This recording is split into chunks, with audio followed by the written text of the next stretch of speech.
सभी भक्तों को जय श्री राम। आज हम आपके सामने जिंदगी बदलने वाली कहानी का तीसरा एपिसोड लाए हैं। आज का विषय है शराब पीने से क्या होता है। शराब पीने वाला यह नहीं जानता, वह खुद नहीं, उसका परिवार जलता है। शराब इंसान को नहीं पीती, इंसान को निगल जाती है। शराब, जिसे बहुत लोग आधुनिक जीवन शैली का हिस्सा मानते हैं, दरअसल समाज की जड़ों को धीरे धीरे खोखला कर देती है। शुरुआत में ये एक मजे या आदत के रूप में दिखती है, लेकिन समय के साथ यह व्यक्ति और समाज दोनों के लिए विनाश का कारण बन जाती है। इसी विषय को लेकर हम आपको एक बड़ी अच्छी कथा सुनाते हैं कि मदिरा पान या शराब से क्या नुकसान हो सकता है, व्यक्ति की जो चरित्र है उसमें क्या बदलाव हो सकता है। आइए सुनाते हैं आपको। बहुत समय पहले की बात है। काशी में सर्वमित्र नाम का एक राजा राज्य करता था। उसे शराब पीने का बहुत शौक था।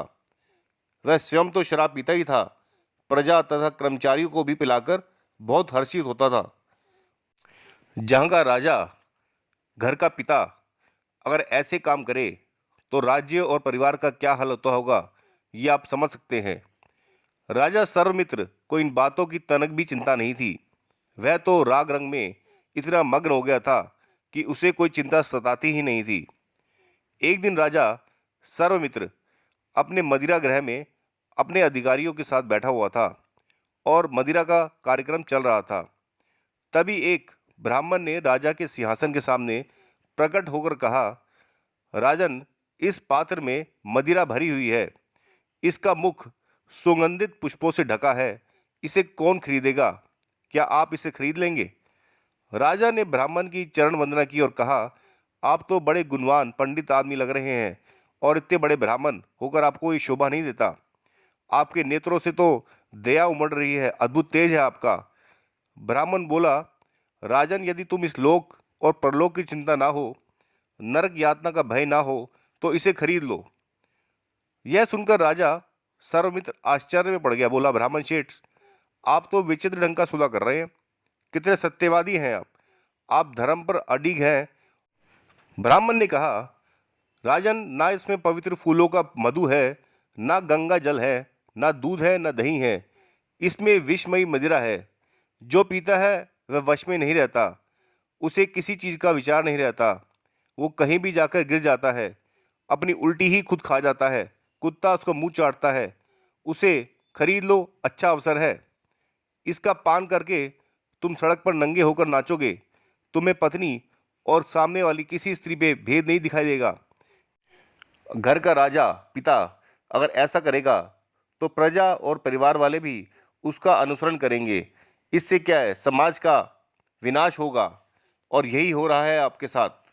शराब और मदिरा पान से बड़े बड़े राज्य खत्म हो जाते हैं। धनवान आदमी दरिद्र हो जाता है। घर में सुख शांति खत्म हो जाती है।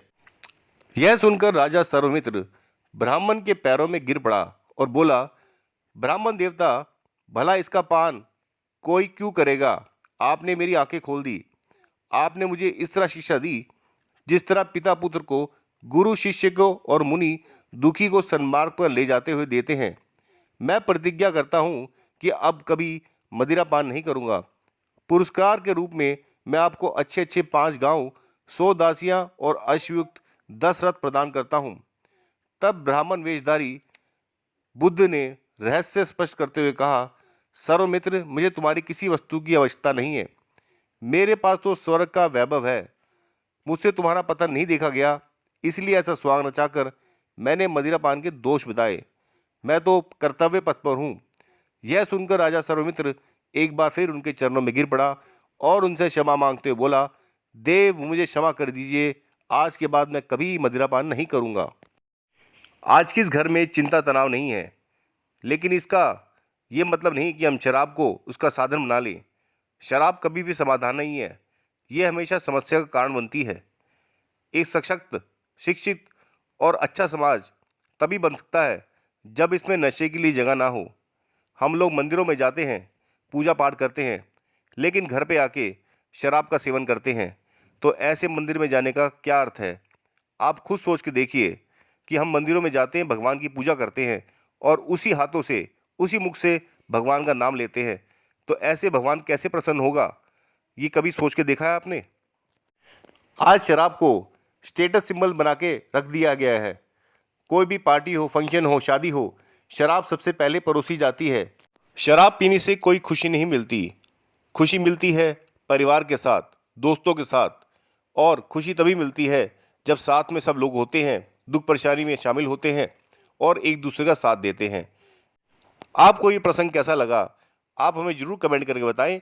अगर आप चैनल पे नए हैं तो सबसे पहले चैनल को सब्सक्राइब कीजिए, लाइक कीजिए, शेयर कीजिए, अपने व्हाट्सएप स्टेटस पे डालिए, फेसबुक पे डालिए, ताकि और लोगों को भी इसका लाभ मिल सके।